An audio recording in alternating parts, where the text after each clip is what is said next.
పాలమూరు ఎత్తిపోతలపై రాష్ట్ర సర్కార్ నిర్లక్ష్యం చూపిస్తోంది. వట్టెం రిజర్వాయర్ నీట మునిగినా నిమ్మకు నీరెత్తినట్టుగా ప్రవహిస్తోంది. ప్రాజెక్టులోని 2 టన్నెళ్లు పంప్ హౌస్లోకి భారీ ఎత్తున వరద నీరు చేరింది. పంప్ హౌస్కు విద్యుత్ కనెక్షన్ ఇస్తే తప్ప డీవాటరింగ్ పనులు చేపట్టే అవకాశం లేదు. ప్రభుత్వం నిధులిస్తే తప్ప ప్రాజెక్టు పునరుద్ధరణ పనులు ముందుకు సాగవని అధికారులు చెబుతున్నారు.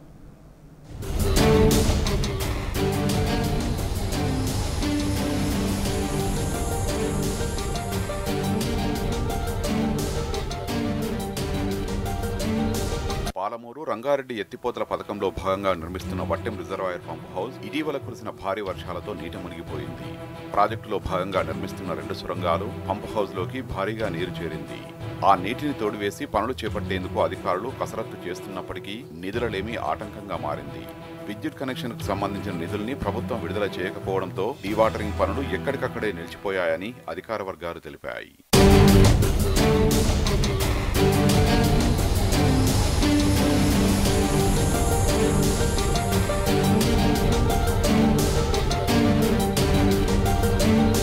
ఇటీవల కురిసిన భారీ వర్షాలతో నాగర్ కర్నూలు జిల్లా శ్రీపురం శివారులోని నాగనూరు చెరువు ఉప్పొంగడంతో పాటు ఆ చెరువు బ్యాక్ వాటర్ ఒక్కసారిగా పెరిగింది. సమీపంలోని వట్టెం రిజర్వాయర్కు నీటిని తరలించే కట్టకు గండిపడి టన్నెల్లోకి భారీగా నీరు చేరింది. అదేవిధంగా కుమ్మెర గ్రామ సమీపంలోని చెరువు వరద కూడా టన్నెల్లోకి చేరడంతో చూస్తుండగానే పంప్ హౌస్ నీట మునిగిపోయింది. దానితో పాటు 16 కిలోమీటర్ల పొడవు 9 మీటర్ల చుట్టుకొలతతో ఉన్న 2 సొరంగాలు కూడా పూర్తిగా నీటితో నిండిపోయాయి. ఈ రెండింటిలో కలిపి మొత్తం 34 లక్షల క్యూబిక్ మీటర్ల నీరు చేరినట్టు అధికారులు ప్రాథమికంగా అంచనా వేశారు. ప్రస్తుతం మరింత నీరు చేరకుండా రక్షణ చర్యలు చేపట్టారు. అంతేకాకుండా పంప్ హౌస్ సొరంగాల్లో చేరిన నీటిని తోడివేసేందుకు కసరత్తు చేస్తున్నారు. కానీ ఆ పంప్ హౌస్ కు విద్యుత్ కనెక్షన్ ఇచ్చేందుకు నిధుల్ని విడుదల చేయడంలో ప్రభుత్వం తీవ్ర జాప్యం చేస్తున్నది.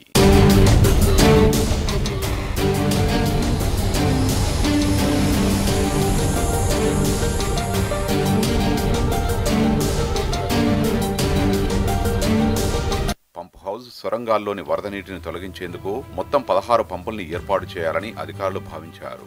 డీవాటరింగ్ కు దాదాపు 1.5 రోజులు పడుతుందని అంటున్నారు. ఆ పనుల నిర్వహణకు 2 కోట్ల రూపాయలకు పైగా ఖర్చవుతుందని అంచనా వేశారు.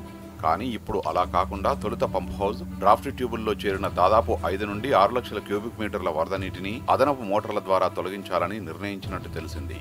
ఆ తర్వాత ప్రాజెక్టులోని పంపుల్ని సిద్ధం చేసి వాటి ద్వారానే టన్నెల్లోని దాదాపు 26 లక్షల క్యూబిక్ మీటర్ల వరద నీటిని తొలగించవచ్చని అభిప్రాయానికి వచ్చినట్టు సమాచారం. కానీ అసలు సమస్య ఇక్కడే మొదలైంది. పంపు హౌస్ కు విద్యుత్ కనెక్షన్ లేకపోవడంతో అధికారులు దిక్కుతోచని స్థితిలో పడ్డారు.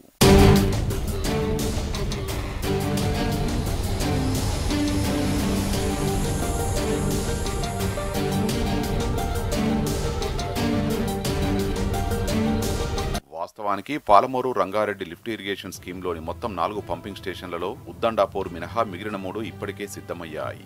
నార్లాపూర్ పంపింగ్ స్టేషన్లో 145 మెగావాట్ల సామర్థ్యంతో 8, ఏదుల పంపింగ్ స్టేషన్లో 9, వట్టెం పంపింగ్ స్టేషన్లో 9 పంపుల్ని ఏర్పాటు చేశారు.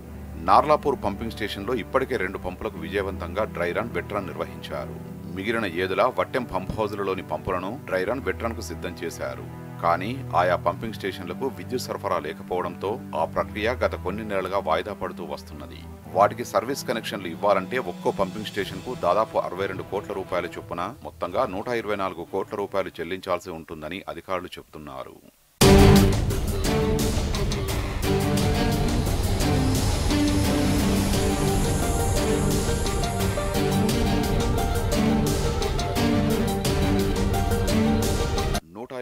కోట్ల రూపాయల నిధుల కోసం ప్రతిపాదనలు పంపి నెలలు గడుస్తున్నా ప్రభుత్వం నుంచి ఇప్పటికీ ఎలాంటి స్పందన లేదని అధికారులు చెబుతున్నారు.